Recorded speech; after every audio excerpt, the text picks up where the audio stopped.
mu rwego rwo guteza imbere ibikorerwa mu karere. Ibihugu bigize umuryango wa Afurika y'Uburasirazuba byemeje ko hagomba guhagarikwa kwinjizwa imyambaro yambawe izwi nka caguwa. Gusa ibi ntibyavuzweho rumwe n'abaturage mu bihugu bitandukanye, aho bimwe mu bihugu bigaragaza imbaraga nke mu ishyirwa mu bikorwa ry'iyi gahunda. Lilian Awinja ni umuyobozi w'akanama k'ubucuruzi umuryango wa Afurika y'Uburasirazuba, avuga ko bimwe mu bihugu byahisemo guhera ku twambaro tw'imbere mu gushyira mu bikorwa iyi gahunda.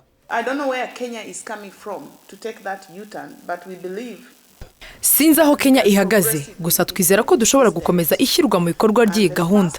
Ndumva tugomba kwibandaho ni ku myambaro y'imbere. Kuki se abaturage bo muri Afurika y'Uburasirazuba bakwambara imyambaro y'imbere yambawe? Ntabwo byumvikana.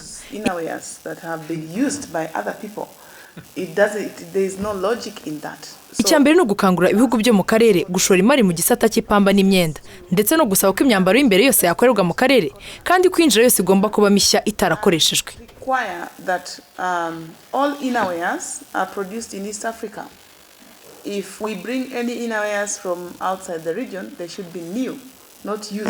Minisitiri w'ubucuruzi, inganda n'ibikorwa by'umuryango wa Afurika y'Uburasirazuba François Kanimba avuga ko ku ruhande rw'u Rwanda ho ibi byatangiye gushyirwa mu bikorwa. Akavuga ko gahunda ya Made in Rwanda igamije guhindura imyumvire y'Abanyarwanda ku myambaro yambawe. Akavuga ko intego yayo ari uguha ubushobozi inganda zo mu Rwanda mu guhatana ku isoko mpuzamahanga. The key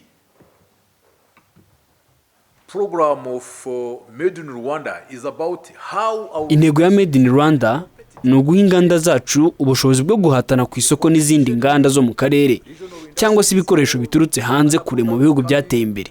Kandi Made in Rwanda ntabwo igamije kurengera ibikorerwa mu karere, ahubwo ni ukubifasha guhatana ku isoko mpuzamahanga.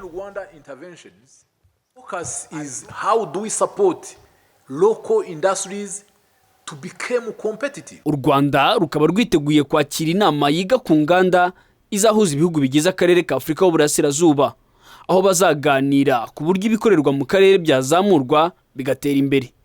Iyi ibaye inama ya kabiri ikurikira yabereye i Kampala muri Uganda umwaka wa 2015.